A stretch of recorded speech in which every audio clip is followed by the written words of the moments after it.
Et à l'international, un projet d'accord de cessez-le-feu entre Israël et le Liban serait en bonne voie pour être accepté d'ici quelques jours. C'est en tout cas ce qu'espère le Premier ministre libanais Najib Mikati, qui a indiqué que l'envoyé américain Amos Hochstein lui avait laissé entendre qu'un cessez-le-feu entre Israël et le Hezbollah était possible avant l'élection présidentielle américaine prévue le 5 novembre prochain.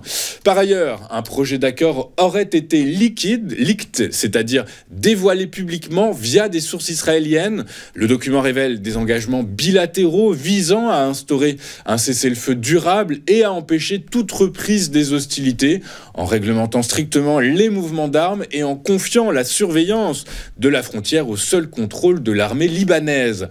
Cet accord potentiel s'inscrit dans un contexte de montée des tensions le long de la ligne bleue entre Israël et le Liban, avec une implication notable du Hezbollah. En Chine, la publication ce matin du PMI manufacturier laisse suggérer enfin une reprise éventuelle de l'activité économique de l'empire du milieu. L'activité industrielle qui progresse en octobre pour la première fois depuis 6 mois. Le PMI manufacturier officiel est ainsi ressorti à 50,1 en octobre contre 49,8 en septembre. Il est à ce sujet supérieur aux modélisations du consensus qui s'établissait à 49,9. Je vous rappelle que les 50 marquent la frontière entre zone d'expansion et zone de contraction de l'activité.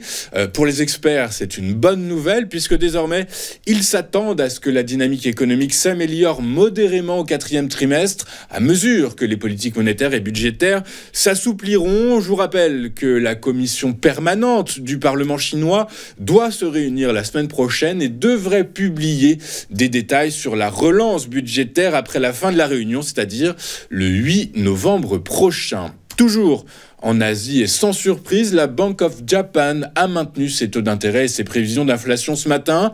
Un statu quo sur fond d'incertitudes importantes pesant sur l'économie japonaise après une élection où la coalition au pouvoir a perdu sa majorité. Des incertitudes également sur les fluctuations de prix qui ont incité la Banque centrale japonaise à maintenir son taux d'intérêt à court terme à 0,25%.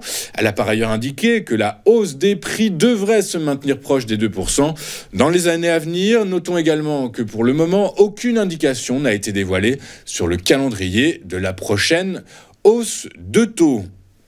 Aux États-Unis, alors que la course à la Maison-Blanche s'accélère et que l'économie est un des enjeux majeurs, la première estimation de la croissance au T3 devrait ravir le camp démocrate. Soutenu par de solides dépenses de consommation, la croissance reste donc robuste. En effet, selon le département américain du commerce, au cours des 3 mois de juillet à septembre, la croissance aurait été de 2,8% en rythme annualisé contre 3% au deuxième trimestre. C'est moins qu'attendu puisque les analystes misaient eux sur 3%.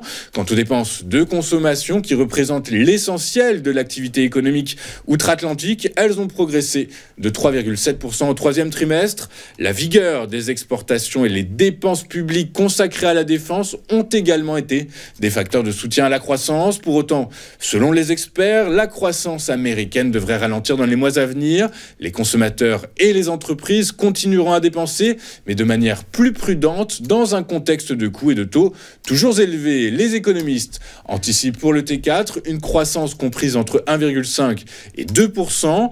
Et même si le marché de l'emploi ralentit doucement, la croissance économique reste donc forte, ce qui ne devrait pas faire dévier la Réserve fédérale américaine de son cap, c'est-à-dire un assouplissement monétaire ajusté.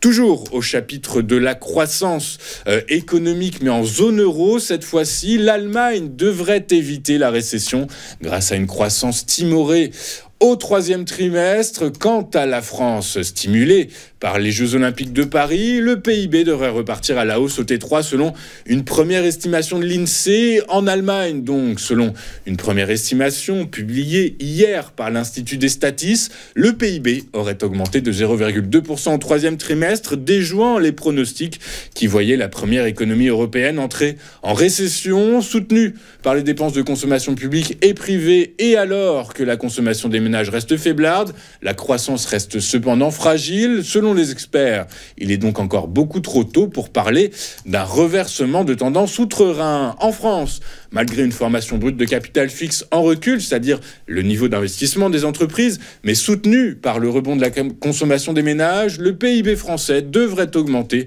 de 0,4% au troisième trimestre, selon une première estimation de l'INSEE publiée hier. Pour le quatrième trimestre, le même institut prévoit une croissance nulle au quatrième trimestre. Aux États-Unis, les grands fonds d'investissement s'organisent pour soutenir le développement de l'intelligence artificielle. En effet, KKR et Energy Capital Partners ont annoncé hier un partenariat stratégique de 50 milliards de dollars. Une collaboration qui a pour objectif d'accélérer le développement de centres de données ainsi que d'infrastructures de production et de distribution d'électricité pour répondre aux besoins croissants en intelligence artificielle et en informatique cloud aux États-Unis et dans le monde. Pour les experts, les besoins en capitaux sont énormes et l'un des principaux goulots d'étranglement est la disponibilité de l'électricité. Toujours est-il que pour le moment, les engagements en matière de développement durable passent au second plan puisque les centrales au gaz naturel sont l'une des solutions les plus rapides et donc les plus privilégiées pour répondre aux besoins énergétiques de l'IA. Enfin, si vous voulez vous amuser à valoriser le secteur, pour les financiers, les centres de données ne sont plus une activité immobilière, ils sont en réalité une activité axée sur l'énergie. Avant de voir ce qu'il s'est passé sur la planète financière, regardons ce à quoi les investisseurs seront attentifs aujourd'hui. En Asie, comme nous l'avons commenté ce matin, la décision de la Bank of Japan et les PMI manufacturiers en Chine étaient scrutés de très près. Outre-Atlantique, Apple et Amazon, 2 des 7 magnifiques, doivent publier leurs résultats aujourd'hui. En zone euro, c'est le secteur bancaire qui sera suivi de très près, avec notamment les publications de BNP Paribas et de la Société Générale. Sur le front macroéconomique, c'est évidemment la mesure de l'inflation préférée de la Fed qui est attendue. L'indice PCE qui est modélisé en baisse par le consensus des économistes, en baisse en glissement annuel, mais en légère hausse en données séquentielles. Regardons maintenant ce qu'il s'est passé hier sur les principales places financières de la planète. Et en Europe, les principales places financières ont terminé la séance sur des baisses marquées. Les investisseurs prudents, voire méfiants, alors que des échéances importantes, voire primordiales, vont voir leur dénouement dans les prochains jours. Chronologiquement, les marchés financiers vont devoir digérer l'indice des prix PCE jeudi, le rapport sur l'emploi vendredi, l'élection présidentielle américaine mardi prochain et la réunion de la Réserve fédérale américaine le même jour. Sentiment de défiance généralisé malgré la reprise de la croissance en Europe qui renforce l'espoir d'un atterrissage en douceur de l'économie de la zone.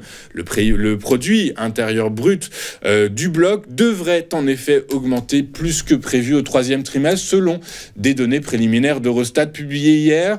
Le PIB de la zone euro, corrigé des variations saisonnières, devrait ainsi progresser de 0,4% au troisième trimestre contre 0,2% au deuxième. Il a dépassé les attentes du consensus qui tablait, lui, sur une hausse de 0,2%, mais tout ceci n'a pas été suffisant puisqu'à Paris, le CAC 40 a fini sous les 7500 points suite à une baisse de 1,1%, le projetant ainsi à 7428 points. À Londres, le FTSE a reculé de 0,73% à 8159 points. Quant à Francfort, le DAX a lui cédé 1,09% à 19 266 points.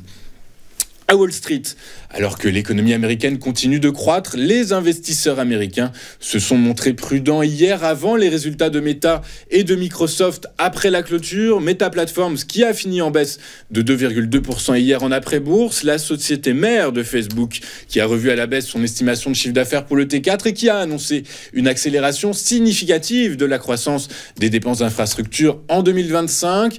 Tout comme les actions de Microsoft qui ont chuté hier en après-bourse sur fond de ralentissement de la croissance croissance de son activité cloud et d'augmentation des dépenses d'investissement.